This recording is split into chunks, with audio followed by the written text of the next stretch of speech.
শুধু প্রেমিক প্রেমিকা হতে হবে, স্বামী স্ত্রী হতে হবে, কে বলেছে রে ভাই?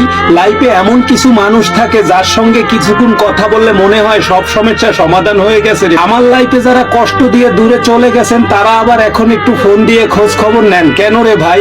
আমি ফরাজি লিটন। যে মানুষটাকে নিয়ে আসেন আপনারা সেই মানুষটাকে নিয়ে ভালোভাবে থাকেন, এটা আমি ফরাজি লিটন ব্যক্তিগতভাবে চাই।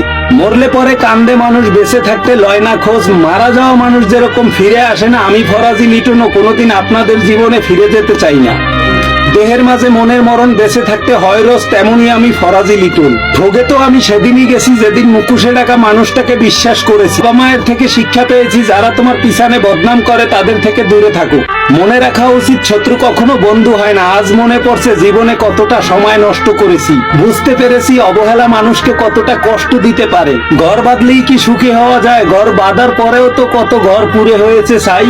স্মৃতির দাসত্ব থেকে নিজেকে মুক্ত করতে না পারলে জীবনের সৌন্দর্য অধারাই থেকে যাবে। বর্তমান যুগের মেয়ে মানুষ খুব সহজেই কষ্ট দিতে জানে। প্রত্যেকটা ছোঁয়ার সাথে বাস্তবতা মিল থাকে, যা হয়তো ফরাজি লিটনের মতন সবার পক্ষে বোঝার মতো সম্ভব হয় না। নির্বাঙা পাখিটাও বর্ষাকাল আসলে খড়কোটা গুছাতে শুরু করে ঘর বাঁধবে বলে। নিরপরাধে যারা শাস্তি পেয়েছে তারা আমার মতো ভালো করে জানে ভালোবাসাও এক ধরনের অপরাধ। ভালোবাসা নয়, ভালোবাসা নামে মুখোশধারী মানুষদের থেকে দূরে থাকতে হয়। যে কেড়ে নেয় অন্যের সুখ, নিজের জীবনে নিজেই ডেকে আনে অসুখ। শুকনো ডালটাও পাতায় ভরে যায় বসন্তকাল আসলে, নদী ভেঙে যায় বর্ষাকাল আসলে। আমি যেমনই আছি তেমনই থাকবো, ভরসা উপরওয়ালাকে রাখবো।